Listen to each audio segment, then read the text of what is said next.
भारत माता की। दोनों हाथ ऊपर करके ऐसी तेज आवाज में बोलिए पूरे कर्नाटका में सुनाई दे। भारत माता की। इसका मतलब है कि आपको हिंदी समझ आती है।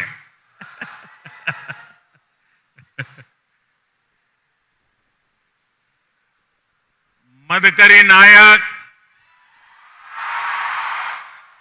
मत्तु ओनके ओबब्बा आवारा ಚಿತ್ರದುರ್ಗದ ವಿರಾಜಂತೆಗೆ ನನ್ನ ನಮಸ್ಕಾರಗಳು। मैं इस भूमि के विभिन्न मठों को, सभी संत जनों को आदरपूर्वक प्रणाम करता हूं। आज इतनी बड़ी संख्या में आप सभी लोग बीजेपी को आशीर्वाद देने के लिए आए हैं।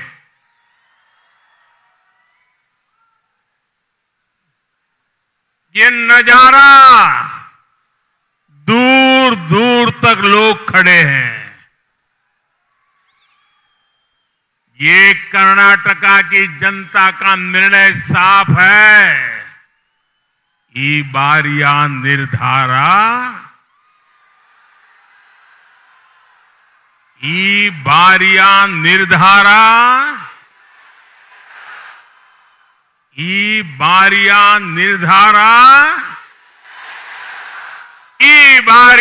ನಿರ್ಧಾರ ಬಹುಮತದ ಬಿಜೆಪಿ ಸರ್ಕಾರ।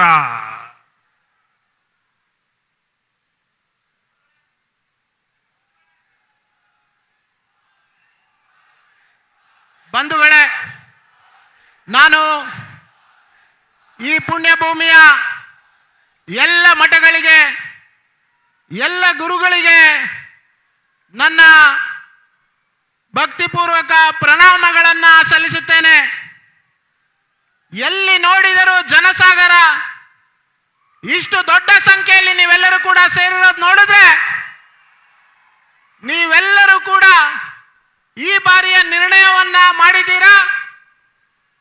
ಈ ಬಾರಿಯ ನಿರ್ಧಾರ ಬಹುಮತದ ಬಿಜೆಪಿಯ ಸರ್ಕಾರ ಅನ್ನುವಂಥದ್ದು ನಾನು ನೋಡ್ತಾ ಇದ್ದೇನೆ। भाइयों और बहनों, ये आजादी के अमृत काल में कर्नाटका का पहला चुनाव है। ये कर्नाटका का चुनाव कर्नाटका को नंबर 1 राज्य बनाने का चुनाव है। ये चुनाव तय करेगा कि आने वाले 25 वर्षों में कर्नाटका विकास की किस ऊंचाई पर होगा। कर्नाटका को हमें विकसित भारत की ड्राइविंग फोर्स बनाना है, ग्रोथ इंजन बनाना है। और इसलिए हमारे सामने भारतीय जनता पार्टी है। बीजेपी सरकार दोबारा बनाना है, डबल इंजन की सरकार लाना है। ಬಂಧುಗಳೇ, ಇದು ಸ್ವತಂತ್ರದ ಅಮೃತ ಕಾಲದಲ್ಲಿ ನಡೆಯುತ್ತಿರುವಂತಹ ಕರ್ನಾಟಕದ ಮೊದಲ ಚುನಾವಣೆ ಆಗಿದೆ। ಇದು ಕರ್ನಾಟಕವನ್ನ ದೇಶದ ನಂಬರ್ 1 ರಾಜ್ಯವನ್ನಾಗಿ ಮಾಡುವ ಚುನಾವಣೆ ಆಗಿದೆ। ಈ ಚುನಾವಣೆಯಲ್ಲಿ ನಿಶ್ಚಯ ಮಾಡಲಾಗುತ್ತೆ ಬರುವ ಮುಂದಿನ 25 ವರ್ಷಗಳ ಕಾಲ ಕರ್ನಾಟಕ ಯಾವ ಎತ್ತರಕ್ಕೆ ಹೋಗುತ್ತೆ ಅನ್ನುವಂಥದ್ದು ಈ ಚುನಾವಣೆಯಲ್ಲಿ ನಿರ್ಧಾರ ಆಗುತ್ತೆ। ಕರ್ನಾಟಕವನ್ನು ನಾವು ಅಭಿವೃದ್ಧಿಯ ಮುಂಚೂಣಿಯಲ್ಲಿ ಭಾರತದಲ್ಲಿ ನಂಬರ್ 1 ರಾಷ್ಟ್ರ ಮಾಡಬೇಕಾಗಿದೆ। ಅಭಿವೃದ್ಧಿಯ ಇಂಜಿನ್ ಅನ್ನ ಕರ್ನಾಟಕದಲ್ಲಿ ನಾವು ಚಾಲನೆ ಮಾಡಬೇಕು ಅನ್ನೋದಾದ್ರೆ ನಾವು ಭಾರತೀಯ ಜನಕ್ಕೆ, ಭಾರತೀಯ ಜನತಾ ಪಾರ್ಟಿಗೆ ಮತವನ್ನು ಹಾಕೋದ್ರ ಮೂಲಕ ನಮ್ಮ ಕರ್ನಾಟಕವನ್ನ ನಂಬರ್ 1 ರಾಜ್ಯವಾಗಿ ಮಾಡಬೇಕಾಗಿದೆ। साथियों, मैं कर्नाटका प्रदेश बीजेपी की टीम को, कर्नाटका बीजेपी के नेतृत्व को आज सार्वजनिक रूप से बहुत बहुत बधाई दूंगा। कल जो उन्होंने संकल्प पत्र घोषित किया है, ये बहुत ही अच्छा संकल्प पत्र लेकर आए हैं।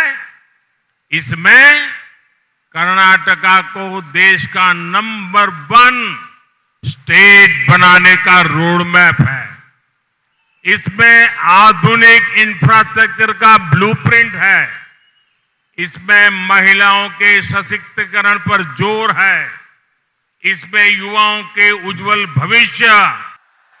देखिए, कर्नाटका के लोगों को कांग्रेस और जेडीएस दोनों से सावधान रहना है। कांग्रेस जेडीएस दिखावे के लिए 2 दल हैं, लेकिन दिल से और अपनी करतूतों से ये दोनों एक ही है। ये दोनों परिवारवादी हैं, दोनों करप्शन को बढ़ावा देते हैं और दोनों समाज को बांटने की राजनीति करते हैं। इन दोनों दलों की प्राथमिकता कभी भी कर्नाटका का विकास नहीं है। आपके बच्चों का भविष्य उनकी चिंता का विषय नहीं है। ಬಂಧುಗಳೇ, ನಿಮಗೆ ನನ್ನ ಮಾತಿನ ಮೇಲೆ ವಿಶ್ವಾಸ ಇದೆ ಅಂತ ನಾನು ಭಾವಿಸ್ತೇನೆ. ಕರ್ನಾಟಕದ ಜನತೆ ಕಾಂಗ್ರೆಸ್ ಮತ್ತು ಜೆಡಿಎಸ್ಸಿನ ಬಗ್ಗೆ ಎಚ್ಚರದಿಂದ ಇರಬೇಕು. ಕಾಂಗ್ರೆಸ್ ಮತ್ತು ಜೆಡಿಎಸ್ ನೋಡಕ್ಕೆ 2 ಪಕ್ಷಗಳಾದರೂ ಅವರ ಹೃದಯ ಮತ್ತು ಅವರ ದುರುದ್ದೇಶಗಳು 2 ಒಂದೇ ರೀತಿಯಾಗಿದೆ. ಈ 2 ಪಕ್ಷಗಳು ಕುಟುಂಬ ರಾಜಕಾರಣ, ಭ್ರಷ್ಟಾಚಾರಕ್ಕೆ ಕೊಟ್ಟು, ಭ್ರಷ್ಟಾಚಾರವನ್ನ ಬೆಂಬಲವನ್ನು ಕೊಟ್ಟು ಸಮಾಜಗಳನ್ನ ಒಡೆಯುವಂತ ರಾಜಕೀಯವನ್ನ ಅವರು ನಿರಂತರವಾಗಿ ಮಾಡುತ್ತಾರೆ. ಇವೆರಡು ಪಕ್ಷಗಳ ಪ್ರಾಮುಖ್ಯತೆ ಕರ್ನಾಟಕದ ಅಭಿವೃದ್ಧಿಯನ್ನ ಮಾಡೋ ಕಡೆ ಎಂದೂ ಕೂಡ ಅವರು ಯೋಚನೆಯನ್ನ ಮಾಡಿಲ್ಲ. ನಿಮ್ಮ ಮಕ್ಕಳ ಭವಿಷ್ಯದ ಬಗ್ಗೆ ಅವರು ಎಂದೂ ಕೂಡ ಯೋಚನೆಯನ್ನ ಮಾಡಿಲ್ಲ. साथियों, कांग्रेस जेडीएस के कुशासन का प्रमाण है अपर भद्रा इरिगेशन प्रोजेक्ट। इनको किसानों की चिंता नहीं थी, इसलिए इस प्रोजेक्ट को नजरअंदाज किया। बीजेपी की डबल इंजन सरकार ने अपर भद्रा प्रोजेक्ट को पूरा करने का संकल्प लिया है। इसके लिए 5,500 करोड़ रुपए का बजट तय किया गया है। इस सिंचाई परियोजना से चित्रदुर्ग सहित इस पूरे क्षेत्र के लाखों किसानों को जीवन बदल जाएगा। बीजेपी सरकार ने वाणी विलास सागरा नहरों के आधुनिकीकरण के लिए सैकड़ों करोड़ रुपए का प्रावधान किया है। ಬಂಧುಗಳೇ, ಕಾಂಗ್ರೆಸ್ ಮತ್ತು ಜೆಡಿಎಸ್ಸಿನ ದುರಾಡಳಿತದ ಪ್ರತೀಕ ಯಾವುದು ಅಂತಂದ್ರೆ ಇದೇ ಜಿಲ್ಲೆಯ ಅಪ್ಪರ್ ಭದ್ರಾ ಇರಿಗೇಷನ್ ಪ್ರಾಜೆಕ್ಟ್ ಅನ್ನ ಅವರು ಸಂಪೂರ್ಣವಾಗಿ ನಿರ್ಲಕ್ಷ್ಯ ಮಾಡಿರುವಂತದ್ದು ಅವರ ದುರಾಡಳಿತದ ಪ್ರತೀಕವಾಗಿದೆ. ನಾವು ಭಾರತೀಯ ಜನತಾ ಪಾರ್ಟಿ ವತಿಯಿಂದ ಈ ಯೋಜನೆಯನ್ನ ಪೂರ್ಣ ಮಾಡಬೇಕು ಅಂತ ಹೇಳಿ 5,500 ಕೋಟಿಯಷ್ಟು ಹಣವನ್ನು ನಾವು ಬಿಡುಗಡೆಯನ್ನ ಮಾಡಿದ್ದೇವೆ. ಈ ಯೋಜನೆಯಿಂದ ಈ ಜಿಲ್ಲೆಯ ಪ್ರತಿಯೊಬ್ಬ ರೈತನಿಗೂ ಕೂಡ ಮುಂದಿನ ದಿನಗಳಲ್ಲಿ ನೀರು ಸಿಗುವಂತ ರೀತಿ ಯೋಜನೆ ಲಾಭ ಆಗಲಿದೆ. ಇದೇ ಯೋಜನೆ ಅಡಿಯಲ್ಲಿ ಚಿತ್ರದುರ್ಗ ಜಿಲ್ಲೆಯ ವಾಣಿ ವಿಲಾಸ್ ಸಾಗರದ ಆಧುನೀಕರಣವನ್ನ ಮಾಡೋದ್ರ ಮೂಲಕ ಆ ಭಾಗದ ರೈತರ ಶಕ್ತಿಯನ್ನು ನಾವು ಹೆಚ್ಚು ಮಾಡುವಂತ ಪ್ರಯತ್ನವನ್ನ ಬಿಜೆಪಿ ಸರ್ಕಾರ ಮಾಡಿದೆ ಅಂತ ನಾನು ಹೇಳೋದಕ್ಕೆ ಇಷ್ಟಪಡ್ತೇನೆ. और बहनों, जब तक कर्नाटका में कांग्रेस जेडीएस की सरकार रही, तब तक हर प्रोजेक्ट पर काम धीमी गति से होता रहा, रिवर्स गियर में ही चला। डबल इंजन सरकार बनते ही इसमें नई गति आई है। कर्नाटका में हाईवे, रेलवे, एयरपोर्ट के लिए सरकार ने बजट में कई गुना वृद्धि की है। अकेले चित्रदुर्ग जिले में ही 3,500 करोड़ रुपए के नेशनल हाईवे प्रोजेक्ट पर काम चल रहा है। तुमकुरू, चित्रदुर्ग, दावणगेरे रेलवे लाइन पर भी काम शुरू हो चुका है। डबल इंजन सरकार कर्नाटका के औद्योगिक विकास के लिए प्रतिबद्ध है। बीजेपी सरकार ने जिन 9 इंडस्ट्रियल क्लस्टर की योजना बनाई है, उसमें से एक चित्रदुर्ग में भी बनेगा। इससे युवाओं के लिए रोजगार के अनेक अवसर बनेंगे। ಬಂಧುಗಳೇ, ಎಲ್ಲಿವರೆಗೂ ಕರ್ನಾಟಕದಲ್ಲಿ ಕಾಂಗ್ರೆಸ್ ಮತ್ತು ಜೆಡಿಎಸ್ಸಿನ ಸರ್ಕಾರಗಳು ಆಡಳಿತದಲ್ಲಿತ್ತು, ಅಲ್ಲಿವರೆಗೂ ಎಲ್ಲ ಯೋಜನೆಗಳು ನಿಧಾನಗತಿಯಲ್ಲಿ ನಡೀತಾ ಇತ್ತು. ಆದರೆ ಡಬಲ್ ಇಂಜಿನ್ ಸರ್ಕಾರ ಯಾವಾಗಿಂದ ಅಧಿಕಾರಕ್ಕೆ ಬಂದಿದೆ, ಈ ಎಲ್ಲ ಯೋಜನೆಗಳಿಗೆ ವೇಗವನ್ನು ಕೊಡುವಂತ ಕೆಲಸವನ್ನ ಮಾಡಿದ್ದೇವೆ. ಕರ್ನಾಟಕದಲ್ಲಿ ಹೈವೇ, ರೈಲ್ವೆ, ಏರ್ಪೋರ್ಟ್ ಈ ರೀತಿ ಅನೇಕ ಮೂಲಭೂತ ಸೌಕರ್ಯಗಳಿಗೆ ಬಿಜೆಪಿ ಸರ್ಕಾರ ಬಜೆಟ್ನಲ್ಲಿ ದೊಡ್ಡ ಮೊತ್ತವನ್ನ ಘೋಷಣೆಯನ್ನ ಮಾಡಿದೆ. ಬರೀ ಚಿತ್ರದುರ್ಗ ಜಿಲ್ಲೆ ಬಗ್ಗೆ ನಾನು ಹೇಳಬೇಕಾದ್ರೆ 3,500 ಕೋಟಿಗೂ ಹೆಚ್ಚು ಹಣವನ್ನು ನಾವು ಚಿತ್ರದುರ್ಗ ಜಿಲ್ಲೆಯ ಹೈವೇಗಳ ಮೇಲೆ ಬಂಡವಾಳ ಹಾಕಿದ್ದೇವೆ. ಅದೇ ರೀತಿ ಬಹುದಿನದ ಬೇಡಿಕೆ ಆದಂತ ತುಮಕೂರು, ಚಿತ್ರದುರ್ಗ, ದಾವಣಗೆರೆ ರೈಲ್ವೆ ಲೈನಿಗೆ ನಾವು ಬಜೆಟ್ನಲ್ಲಿ ಹಣವನ್ನಿಟ್ಟು ಕೆಲಸವನ್ನ ಪ್ರಾರಂಭ ಮಾಡಿದ್ದೇವೆ ಅಂತ ಹೇಳೋದಕ್ಕೆ ನಾನು ಇಚ್ಛೆ ಪಡ್ತೇನೆ. ಡಬಲ್ ಇಂಜಿನ್ ಸರ್ಕಾರ ಇವತ್ತು ಎಲ್ಲ ಕಡೆಗಳಲ್ಲಿ ಕೈಗಾರಿಕಾ ಪ್ರದೇಶಗಳ ಸ್ಥಾಪನೆಯನ್ನ ಮಾಡ್ತಾ ಇದೆ. ಕರ್ನಾಟಕದಲ್ಲಿ ಸುಮಾರು 9 ಕೈಗಾರಿಕಾ ಪ್ರದೇಶವನ್ನ ಸ್ಥಾಪನೆ ಮಾಡೋದರ ಜೊತೆಗೆ ಚಿತ್ರದುರ್ಗದಲ್ಲೂ ಕೂಡ ಒಂದು ಕೈಗಾರಿಕಾ ಪ್ರದೇಶವನ್ನ ಸ್ಥಾಪನೆಯನ್ನ ಮಾಡಿ ಇಲ್ಲಿಯ ಯುವಕರಿಗೆ ಉದ್ಯೋಗ ಸಿಗುವಂತ ಯೋಜನೆಯನ್ನ ನಾವು ಮಾಡಿದ್ದೇವೆ. साथियों, एलू सिट्टिना कोटे यानी सुरक्षा के 7 घेरों का क्षेत्र है। बीजेपी सरकार ने भी योजनाओं का एलू सुत्तिना कोटे तैयार किया है। पहला सुरक्षा घेरा, जिसे आप सुरक्षा कोटे बोलते हैं, पीएम आवास योजना के पक्के घर का है। मुफ्त गैस कनेक्शन, हर घर जल होना। दूसरा सुरक्षा घेरा यानी सुरक्षा कोटे गरीबों को मुफ्त राशन का है, भूखमरी से बचाव का है, पोषण का है। तीसरा सुरक्षा घेरा यानी सुरक्षा कोटे आरोग्य का है। आयुष्मान भारत के तहत मुफ्त इलाज का है, मुफ्त टीकाकरण का है।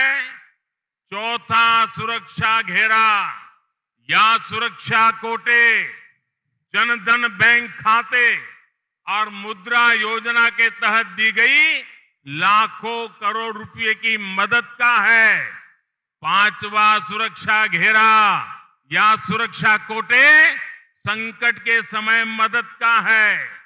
जीवन ज्योति योजना, सुरक्षा बीमा योजना और अटल पेंशन योजना जैसे कवच का है। छठा सुरक्षा घेरा या सुरक्षा कोटे, बेहतर कानून व्यवस्था का है। माता, बहन, बेटियों को पूरी सुरक्षा का है। सुरक्षा का 7वां घेरा, सुरक्षा कोटे हर समाज के हक को सुरक्षित रखने का है, उन्हें उनका हक देने का है। ಬಂಧುಗಳೇ, ಚಿತ್ರದುರ್ಗ ಅಂತಂದ್ರೆ ಅದು 7 ಸುತ್ತಿನ ಕೋಟೆ ಅಂತೇಳಿ ನಾವೆಲ್ಲರೂ ಕೂಡ ಕರಿತೇವೆ. ಬಿಜೆಪಿ ಸರ್ಕಾರನೂ ಕೂಡ ಇಲ್ಲಿಯ ಕೋಟೆಗೆ 7 ಸುತ್ತಿನ ಭದ್ರತೆ ಇದೆ.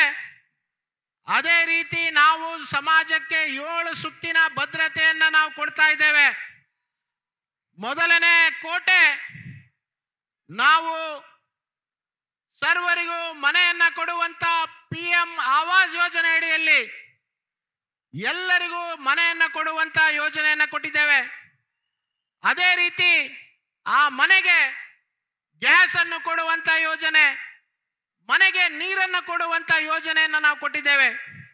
ಎರಡನೇ ಸುತ್ತಿನ ಕೋಟೆ ಅಂತಂದ್ರೆ ನಾವು ಗರೀಬ್ ಕಲ್ಯಾಣ ಯೋಜನೆಯಲ್ಲಿ ಪ್ರತಿಯೊಂದು ಮನೆಗೂ ರೇಷನ್ ಅನ್ನ ಕೊಡುವಂತ ಮೂಲಕ ಅವರಿಗೆ ನಾವು ಅನ್ನದ ಯೋಜನೆಯನ್ನ ಕೊಟ್ಟಿದ್ದೇವೆ. ಅವರ ಪೋಷಣೆಯನ್ನ ನಾವು ಗಮನದಲ್ಲಿಟ್ಟು ಕೆಲಸವನ್ನ ಮಾಡಿದ್ದೇವೆ. ಮೂರನೇ ಸುತ್ತಿನ ಕೋಟೆ ಯಾವುದು ಅಂತಂದ್ರೆ ಆಯುಷ್ಮಾನ್ ಭಾರತ ಯೋಜನೆ ಅಡಿಯಲ್ಲಿ ನಾವು ಎಲ್ಲರ ಆರೋಗ್ಯವನ್ನು ರಕ್ಷಣೆ ಮಾಡುವಂತ ಕೆಲಸವನ್ನ ಮಾಡಿದ್ದೇವೆ. ನಾವು ಉಚಿತವಾಗಿ ಲಸಿಕೆಯನ್ನ ನೀಡುವಂತ ಯೋಜನೆಯನ್ನ ಮಾಡಿದ್ದೇವೆ.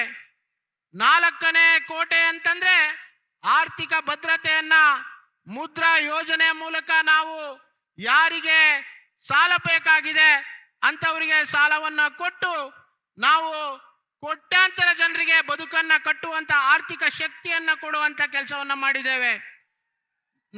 ಐದನೇ ಸುತ್ತಿನ ಕೋಟೆ ಅಂತಂದ್ರೆ ನಾವು ಎಲ್ಲರಿಗೂ ಭೀಮಾ ಯೋಜನೆಗಳನ್ನ ಕೊಟ್ಟಿದ್ದೇವೆ. ಜೀವನ್ ಜ್ಯೋತಿ ಸುರಕ್ಷಾ ಭೀಮಾ ಯೋಜನೆಯನ್ನ ಕೊಟ್ಟಿದ್ದೇವೆ. ಅಟಲ್ ಪೆನ್ಷನ್ ಯೋಜನೆಯನ್ನ ನಾವು ಕೊಟ್ಟಿದ್ದೇವೆ. ಅದೇ ರೀತಿ ನಾವು ಆರನೇ ಸುತ್ತಿನ ಕೋಟೆ ಅಂತಂದ್ರೆ ತಾಯಂದಿರಿಗೆ, ನಮ್ಮ ಸೋದರಿಯರಿಗೆ ನಾವು ಸುರಕ್ಷತೆಯನ್ನ, ಸಂಪೂರ್ಣವಾದಂತ ಭದ್ರತೆಯನ್ನ ಕೊಟ್ಟು ಅವರನ್ನ ಸುರಕ್ಷಿತವಾಗಿ ಇಡುವಂತ ಕಾನೂನಿನ ವ್ಯವಸ್ಥೆಯನ್ನ ನಾವು ಜಾರಿಗೆ ತಂದಿದ್ದೇವೆ. ನಮ್ಮ ಕೊನೆಯ ಮತ್ತು 7ನೇ ಸುತ್ತಿನ ಕೋಟೆ ಅಂತಂದ್ರೆ ಎಲ್ಲರಿಗೂ ಕೂಡ ಸಾಮಾಜಿಕ ಭದ್ರತೆ, ರಕ್ಷಣೆಯನ್ನ ಕೊಡುವಂತದ್ರ ಮೂಲಕ ನಾವು ಹೇಗೆ ಚಿತ್ರದುರ್ಗಕ್ಕೆ 7 ಸುತ್ತಿನ ಕೋಟೆ ಇದೆ, ಬಿಜೆಪಿನೂ ಕೂಡ 7 ಸುತ್ತಿನ ಕೋಟೆಯನ್ನ ಜನರಿಗೆ ಕೊಟ್ಟಿದೆ. भाई और बहनों, हमारे SC, हमारे ST, हमारे OBC भाई बहनों को भी डबल इंजन सरकार का डबल लाभ मिला है। ये अटल जी की सरकार थी जिसने हमारे ST भाई बहनों के लिए ट्राइबल मिनिस्ट्री बनाई थी। यहाँ की बीजेपी सरकार ने भी आदिवासी भाई बहनों के लिए अनेक योजनाएं चलाई है।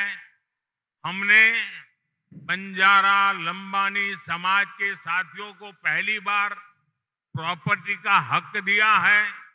उनकी बस्तियों को गांव का दर्जा दिया है। हमने भूमिहीनों को भूमि के पट्टे दिए हैं। बच्चों को स्कॉलरशिप की सुविधा दी है। ऐसे हर कदम से इनके भविष्य में पक्के घर और दूसरी सुविधाएं मिलना और आसान हो जाएगा। ಬಂಧುಗಳೇ, ನಮ್ಮ SC, ST ಮತ್ತು OBC ಬಂಧುಗಳಿಗೆ ನಮ್ಮ ಡಬಲ್ ಇಂಜಿನ್ ಸರ್ಕಾರದ ಅಡಿಯಲ್ಲಿ ಅನೇಕ ಯೋಜನೆಗಳ ಲಾಭವನ್ನ ನಾವು ಕೊಟ್ಟಿದ್ದೇವೆ. ಅಟಲ್ ಬಿಹಾರಿ ವಾಜಪೇಯಿ ಅವರ ಸರ್ಕಾರ ಇದ್ದಂತಹ ಸಂದರ್ಭದಲ್ಲಿ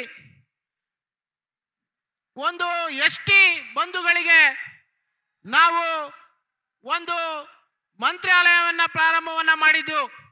ಅದೇ ರೀತಿ ಇಲ್ಲಿಯ ಭಾರತೀಯ ಜನತಾ ಪಾರ್ಟಿಯ ಸರ್ಕಾರ ಆದಿವಾಸಿ ಬಂಧುಗಳಿಗೆ ಅನೇಕ ಉತ್ತಮ ಯೋಜನೆಗಳನ್ನ ಕೊಟ್ಟಿದೆ.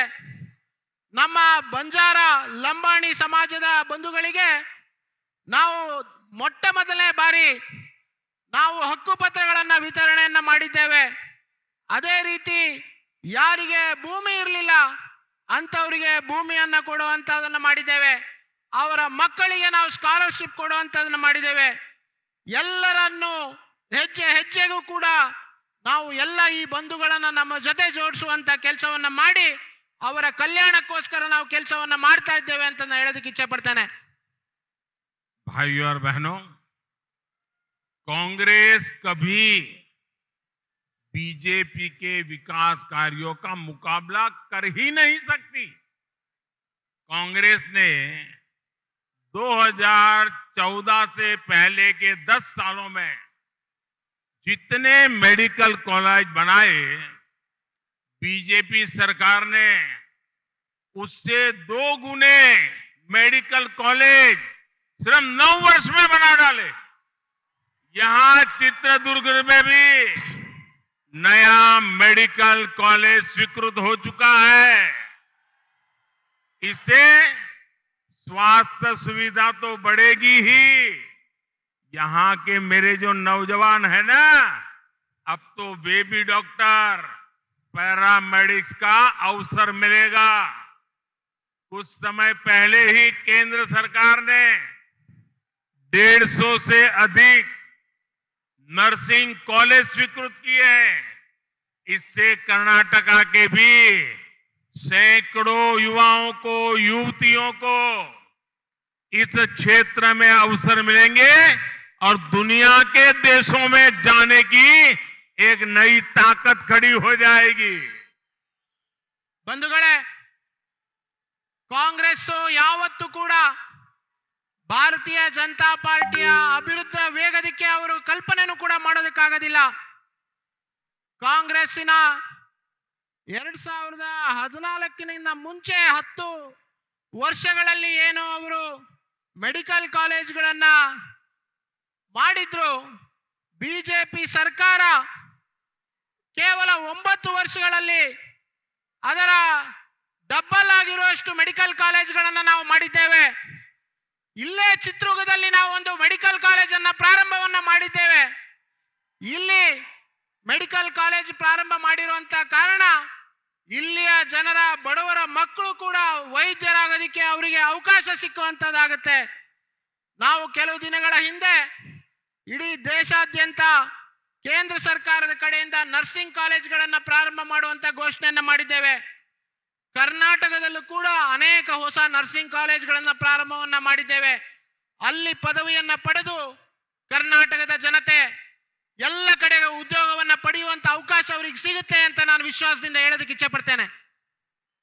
साथियों, बीजेपी सरकार ने गरीबों की एक और चिंता का समाधान किया.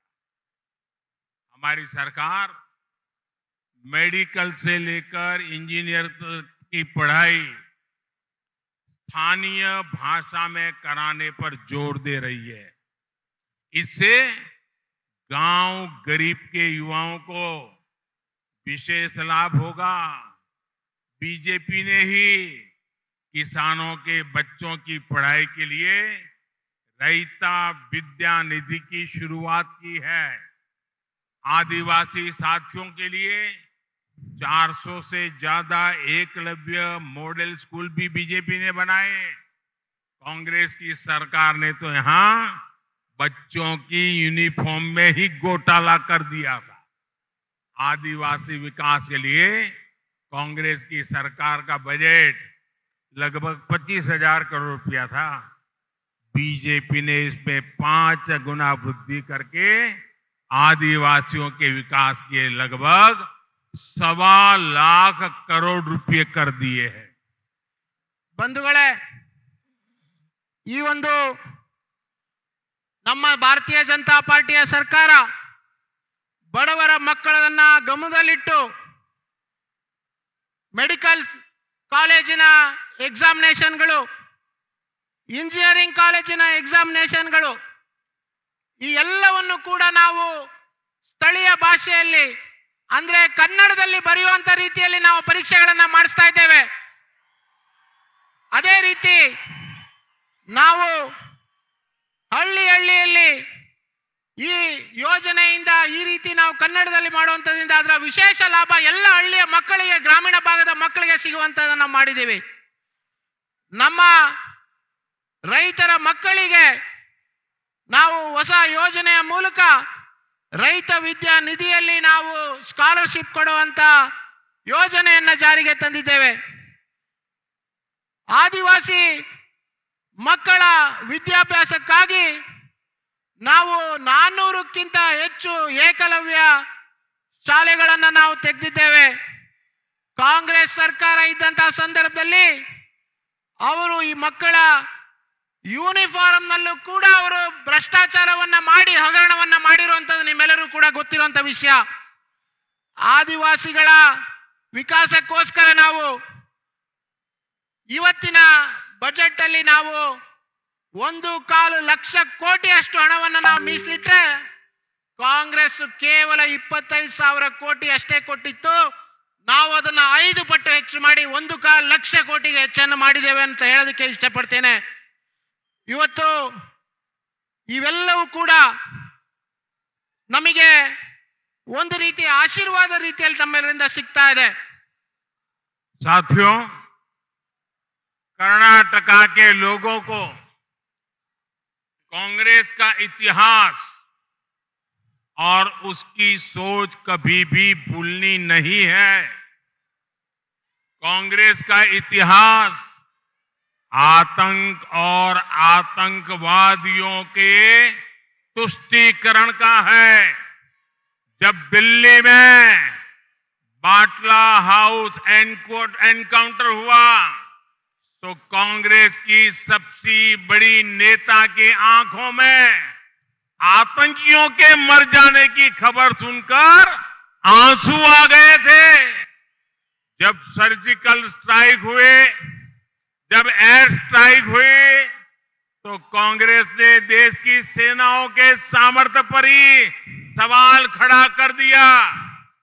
यहां कर्नाटक में तो आप लोगों ने देखा है कांग्रेस कैसे आतंक को बढ़ावा देती रही है.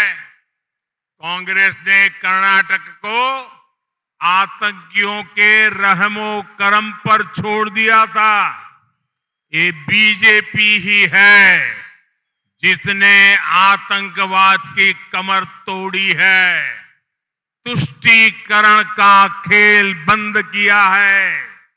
समृद्ध कर्नाटका के लिए, कर्नाटका को नंबर 1 बनाने के लिए कर्नाटका का सुरक्षित होना उतना ही जरूरी है.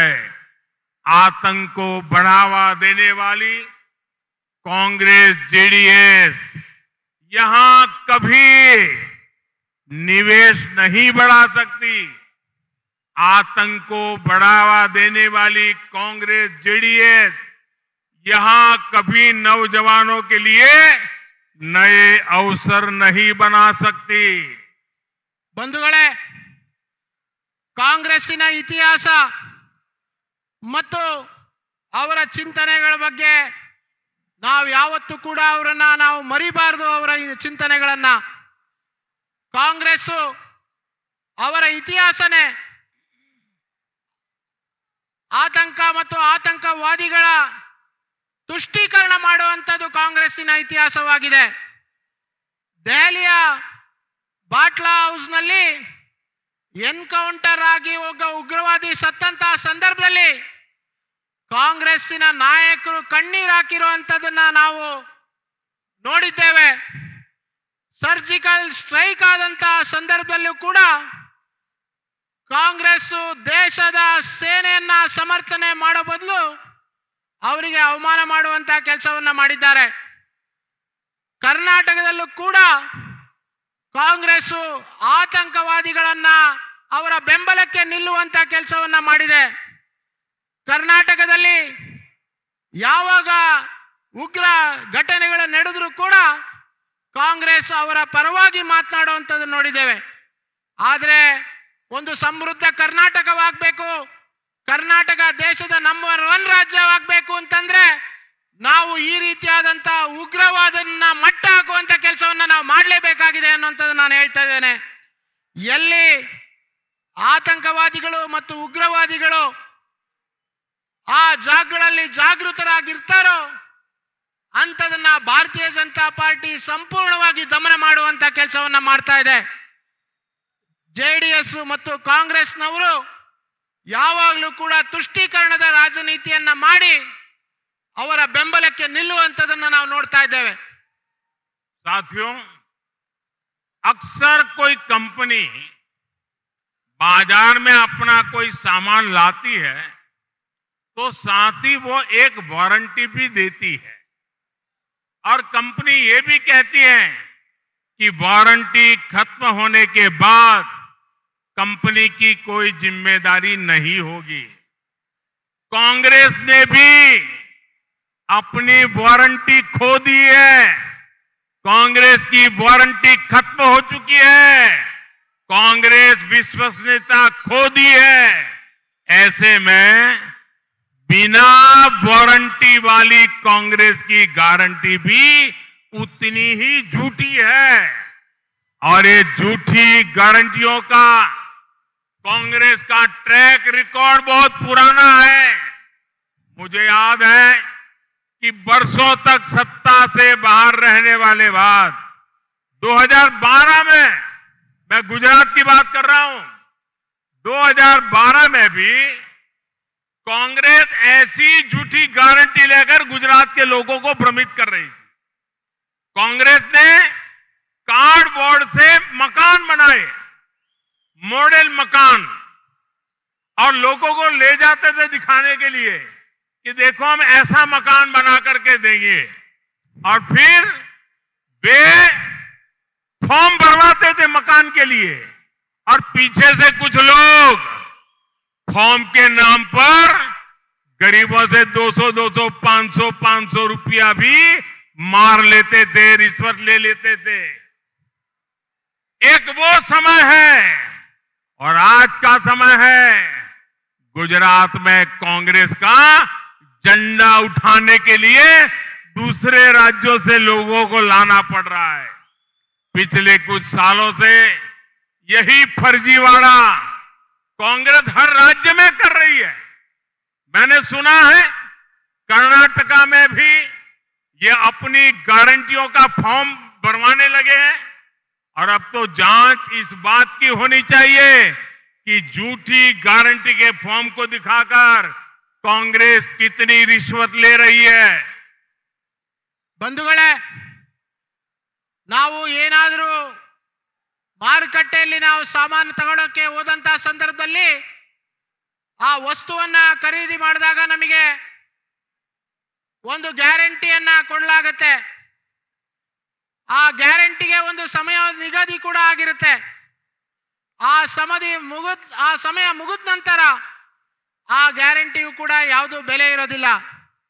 ಈಗ ಇಡೀ ದೇಶದಲ್ಲಿ ಕಾಂಗ್ರೆಸ್ಸಿನ ಸಮಯ ಮುಗಿದಿದೆ. ಹಾಗಾಗಿ ಕಾಂಗ್ರೆಸ್ ಕೊಡುವಂತ ಗ್ಯಾರಂಟಿಗೆ ಯಾವುದೇ ವಾರಂಟಿ ಇಲ್ಲ ಅನ್ನೋಂಥದ್ದನ್ನ ನಾನು ಹೇಳೋದಕ್ಕೆ ಇಷ್ಟಪಡ್ತೇನೆ.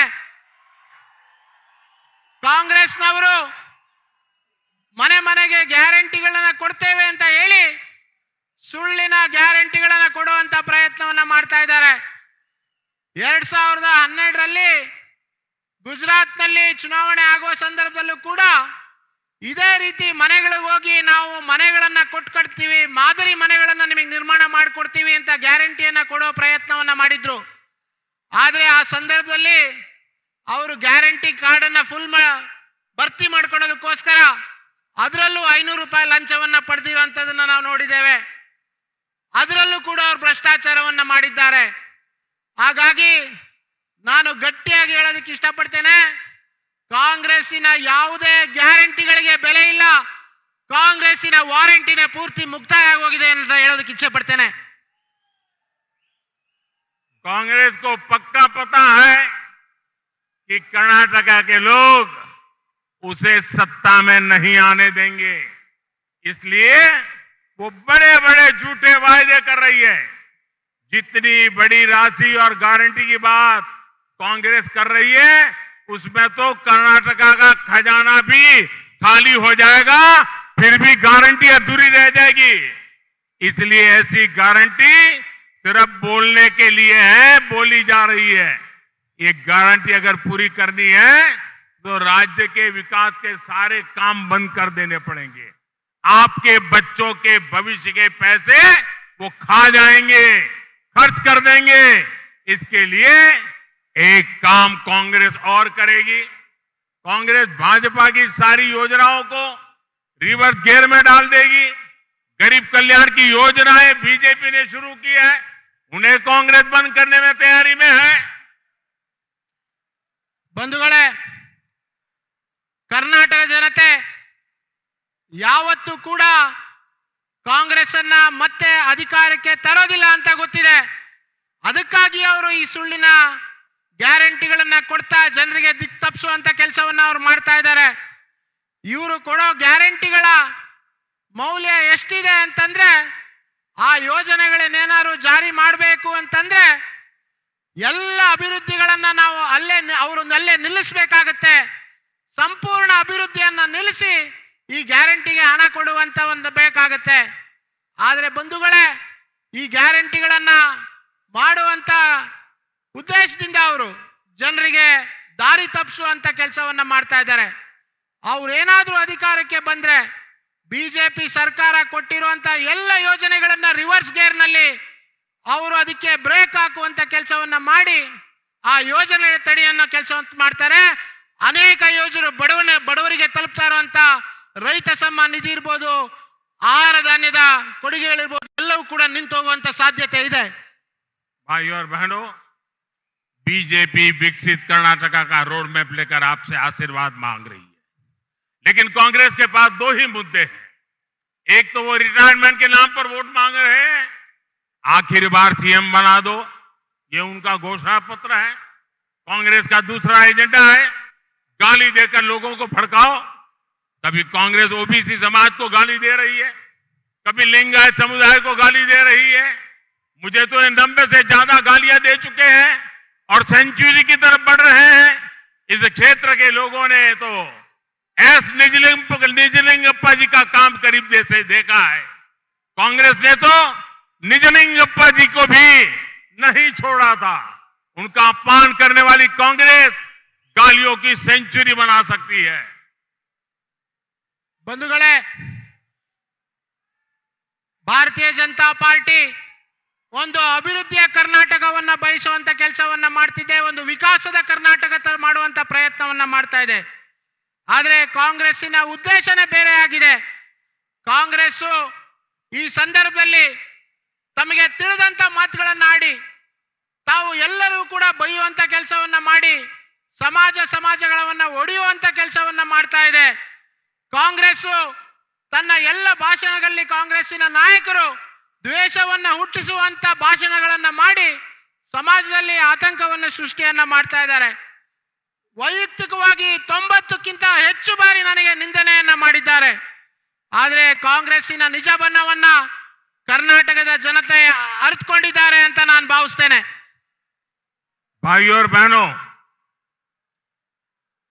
हिंदुस्तान के हर कोने में से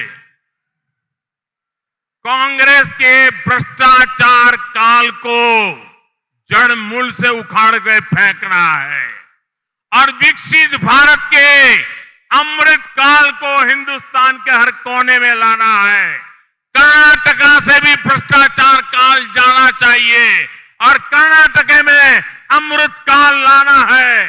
आजादी के 100 वर्ष होंगे तब विकसित भारत बनाना ये हमारा संकल्प है।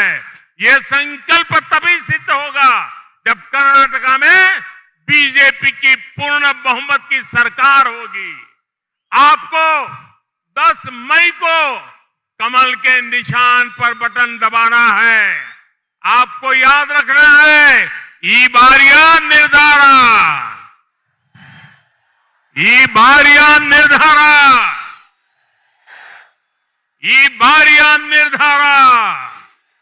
आपको बूथ बूथ तक घर घर जाना है। जाएंगे, हर एक बूथ में जाएंगे, हाथ ऊपर करके बताए जाएंगे, घर घर जाएंगे, हर मतदाता को मिलेंगे, बीजेपी को वोट देने के लिए कहेंगे, ज्यादा से ज्यादा मतदान कराएंगे, बूथ को जीत करके लाएंगे, एक भी बीत हारेगा नहीं ना, पक्का जीतेंगे। अच्छा, एक मेरा काम करेंगे, जरा जोर से बताइए, मेरा काम करेंगे, जरा जोर से बताइए, हाथ ऊपर करके बताइए, करेंगे। अच्छा, अपने मोबाइल की फ्लैश लाइट लगा के बताइए, मेरा काम करेंगे। अपने मोबाइल फोन की फ्लैश लाइट जला के बताइए, एक मेरा काम करेंगे, मेरा पर्सनल काम करेंगे, पक्का करेंगे। तो जरा ध्यान से सुन लीजिए, क्या काम करने का, घर घर जाइएगा, सभी मतदाताओं को नमस्कार कीजिएगा और उनको कहिएगा, उनको बताना है, सुन लीजिए, हर मतदाता को कहना है, आपके सेवक दिल्ली से मोदी जी आए थे और मोदी जी ने आकर के आपको नमस्कार भेजा है, आपको प्रणाम कहा है। क्या कहेंगे? घर घर जाकर के मेरा नमस्कार कहेंगे, घर घर जाकर के मेरा प्रणाम कहेंगे। आप सबको जब मेरा नमस्कार कहेंगे, आप सबको जब मेरा प्रणाम कहेंगे, तो लोग मुझे आशीर्वाद देंगे। वो आशीर्वाद मेरी ताकत बन जाता है और उस ताकत से मैं दिन रात लोगों की सेवा कर सकता हूं, कर्नाटक की सेवा कर सकता हूं। इसलिए घर घर जाएंगे, जोर से बोलिए जाएंगे, हाथ ऊपर कर करके बोलिए जाएंगे, मेरा प्रणाम पहुंचाएंगे। बोलो भारत माता की, भारत माता की, भारत माता की। धन्यवाद। News first.